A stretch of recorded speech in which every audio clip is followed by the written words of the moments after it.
Assalamualaikum warahmatullahi wabarakatuh. Salam hangat sahabat, apa kabar? Semoga kita semua masih dalam keadaan sehat walafiat. Masih bersama dengan saya Syifa dalam suluk motivasi dari Song Santri Inayatullah. Sahabat, masih tentang mengenai kehadiran hati. Meskipun kehadiran hati bukan termasuk dari salah satu syarat sahnya sholat, tetapi kehadiran hati ini sangat menentukan nilai sholat kita. Kehadiran hati ini sangat sulit untuk dilakukan, maka kita harus melakukan upaya-upaya untuk bisa menghadirkan hati kita ketika kita sholat. Ada dua cara yang bisa kita lakukan, yaitu dalam sisi pencegahan dan juga sisi penyembuhan. Dari sisi pencegahan, kita lakukan sebelum kita sholat. Apa-apa saja yang harus kita lakukan sebelum kita sholat sehingga kita bisa menghadirkan hati kita ketika kita sholat. Yang pertama adalah kita harus mengetahui keagungan dan juga keutamaan sholat sehingga kita bisa fokus dan bisa serius dalam sholat kita. Ketika kita mengetahui keutamaan sholat, maka kita tidak akan main-main. Ketika kita mengetahui sesuatu yang berharga, maka kita akan mengusahakannya dengan sungguh-sungguh. Kemudian yang selanjutnya adalah buang hajat sebelum wudhu atau sebelum sholat, dan makan dan minum sebelum wudhu dan juga sebelum sholat. Karena hal itu akan mengganggu kekhusyuan kita ketika kita sholat. Kemudian yang selanjutnya adalah tidak makan secara kekenyangan karena akan mengganggu kondisi tubuh kita dan akhirnya kita tidak akan bisa fokus untuk sholat dan kita tidak akan bisa menghadirkan hati kita ketika kita sholat.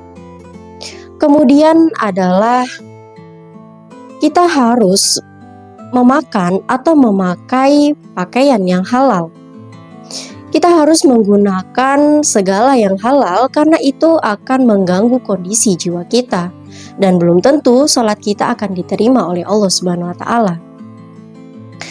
Kemudian adalah jangan terlalu sibuk oleh dunia. Dunia ini memang terasa indah sebelum kita mendapatkannya. Tetapi ketika kita sudah mendapatkannya, pasti kita akan mulai bosan.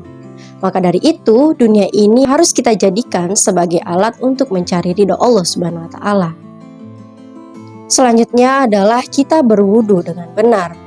Kemudian kita juga mengingat kematian agar ketika kita sholat nanti kita tidak menghayal kemana-mana. Dan kita juga harus menciptakan suasana yang bersih, yang nyaman, sehingga kita sholat dengan tenang. Sehingga kita bisa menghadirkan hati kita ketika kita sholat. Dan juga kita meminta perlindungan kepada Allah Subhanahu wa Ta'ala agar kita terhindar dari setan dan juga terhindar dari hawa nafsu diri kita sendiri ketika sholat. Kemudian sahabat, selanjutnya adalah dalam sisi penyembuhan. Ada beberapa upaya yang bisa kita lakukan. Yang pertama seperti kita harus menundukkan kepala kita dan fokus terhadap tempat sujud kita, agar kita tidak menengok kemana-mana, karena hal itu juga akan membatalkan ketika kita sholat. Kemudian adalah kita harus melakukan gerakan sholat secara benar, secara perlahan, dan juga secara sempurna. Jangan terburu-buru. Kemudian adalah kita harus membaca bacaan sholat dengan benar, dengan tepat, beserta juga dengan tajwidnya. Lalu kita harus memahami setiap makna yang kita baca. Tapi ingat, jangan merenunginya karena merenungi butuh waktu yang lama. Dan itu bukan saat yang tepat ketika kita sholat.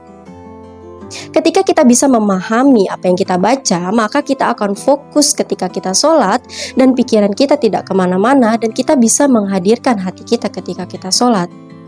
Selanjutnya adalah jika kita terlintas sesuatu ketika kita sholat, selain dari bacaan-bacaan sholat tersebut, maka kita harus segera beristighfar dan membaca ta'awuz dan kita kembali lagi untuk membaca bacaan sholat dan memahaminya dengan benar.